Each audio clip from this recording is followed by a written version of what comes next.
Hey, thanks for joining me for my presentation today. I wanted to spend some time today talking to you about the application of solution-focused approach at all three levels of social work. So that will be the micro, the meso, and the macro level.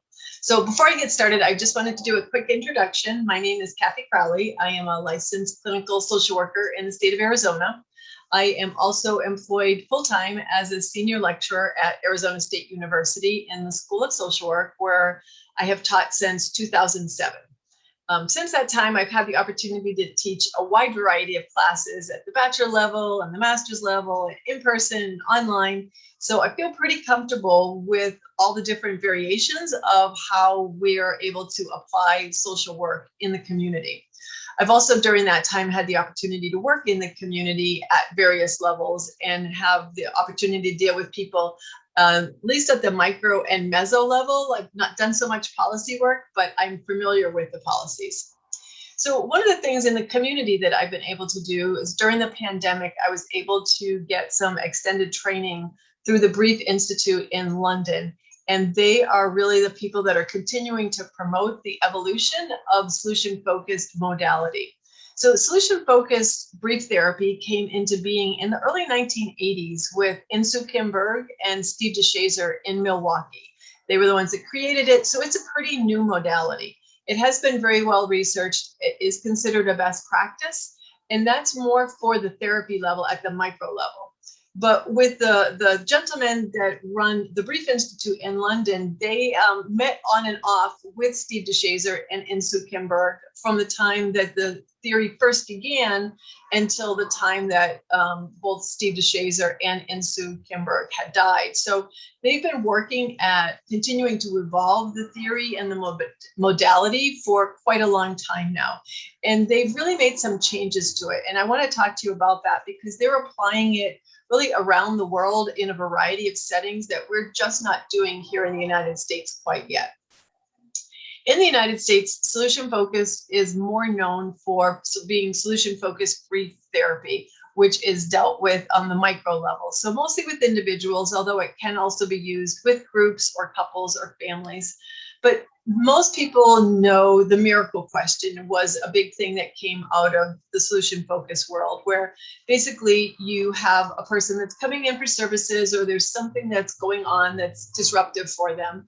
And so you ask the miracle question is, if you went to bed tonight and a miracle occurred and whatever it is that was causing the problem disappeared, what would be different? And so that was a big part of how solution-focused brief therapy was started, and that's how it kind of has run its course in the United States. In other countries, they've really adapted it to continue to evolve and to make some changes. And so they use the miracle question significantly less in other places. And what they've done is really restarted the whole process. And so in other places where they use solution-focused work, and I'll start with individuals or at the micro level, they start with always asking, what are your best hopes for the services that we're going to have here? And so they really strongly believe that you cannot start services until you hear from the person receiving the services what their hopes are, what they want to get from the services. So a lot of times in social work, especially when you're looking more at the meso or certainly the macro level, there are times where an outsider assesses the situation. They determine what the problem is, and then they determine what the solution is. And the Brief Institute version of Solution Focus would never do that. They always want to know what the person who's receiving the services wants. And they truly believe that you cannot get started until you know what that person wants. And what they want is the way that you're asking it is you're asking them, to define their preferred future. If things were different in a way that was just right for them, what would that look like? And so you spend some time really talking about that and getting them to provide some details that you'll be able to follow up with later. And then the second part of that is asking them, what skills do they either possess now or have they possessed previously that would help them attain that preferred future?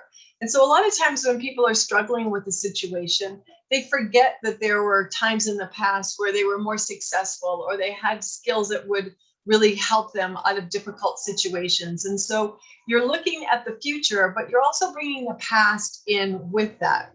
So I think if you look at how this would work with people who come from oppressed populations, oftentimes they don't really have a voice. There's a lot of situations where somebody is deciding for them what their goals are going to be, and then those goals are like imposed on them rather than the person having their own voice. And with the way that solution focused approach works is you would really want to only be working on what the client appears to have in their best interest, what they see as what will be most effective for them. So it's a real shift for some people.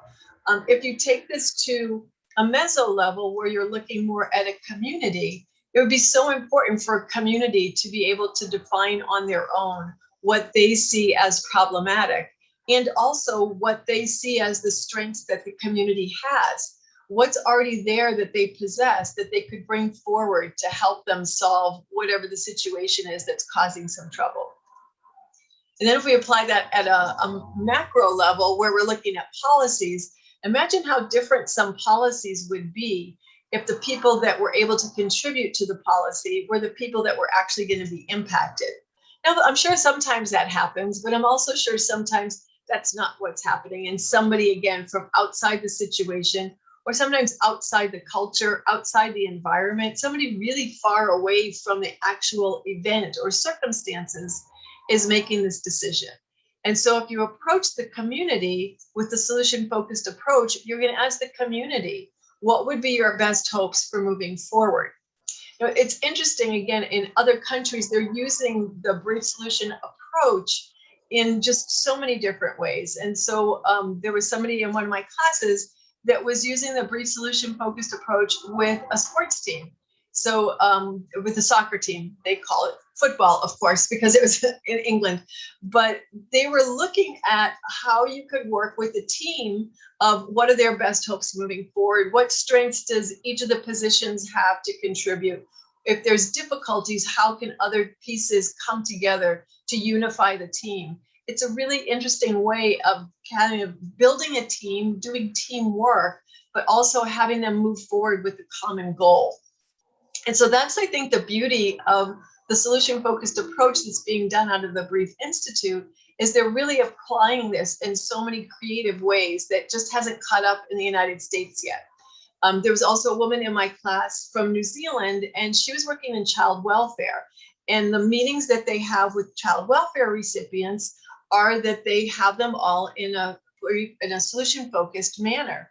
And so they're asking people who've had their children removed, what are your best hopes and what is your preferred future about having your child return? What needs to be different and how can you achieve those things? It's so different having the family's investment and involvement in setting those criteria versus somebody just telling them what they need to do. And they found it to be very effective. They're also, and I forget if it was Australia or New Zealand, they're using people with the police department to go out and respond to domestic dispute calls. Now, not necessarily domestic violence, but where there's been a family argument, especially they seem to be focusing on like children and their parents arguing, and they have someone go out and talk to them about what are their best hopes as a family and how can they resolve the conflict that they're having to the benefit of each of the family members. It's a really different way of looking at it than arresting somebody and then eventually they return home and people are even angrier than they were before. I also was familiar with people that one of them is based in Mexico City and one of them is based, I forget where, someplace in Brazil. And they're looking at applying solution focused in a macro level. So really looking at the community of what are the strengths of the community, what are the concerns of the community, and how can the communities come together to design their own policies that will improve the circumstances within those communities. So it's interesting to see the similar approach being used at all the different levels. One of the things for me that was most inspiring is just the wide application of these skills and the philosophy behind it, because they're using this really on almost every continent. There were people from Asia, there are people from South Africa, there are people from all over Europe and Australia and New Zealand and Canada and South America and Central America, where they're using these skills in a really different way than they are in the United States. And I'm not quite sure why that is, but I think there's so much potential for us to be this respectful of people, especially when you consider people who've been oppressed, who historically have not always had their own voice, where decisions are made and then they're forced to deal with somebody else's idea of what's best for them. It's really interesting for me to see how this approach and this philosophy, which is so aligned with our code of ethics, could really be beneficial for us to use. So this really fits with starting where the person is, the sense of empowerment, being respectful of differences, being cultural, having cultural humility and cultural competence. It's hard to be culturally competent if the clinician is the one that's setting the goals for their individual client, or to be culturally competent if an outsider is the one that's done a community assessment and has determined what the problem is and what the solution is. But when you involve the people that are impacted, it's hard not to have that sense of cultural humility, because you're using information from the people who have that lived experience to be able to determine what's going to be the best thing for them, so that they can change the circumstances in a way that will be most beneficial for them.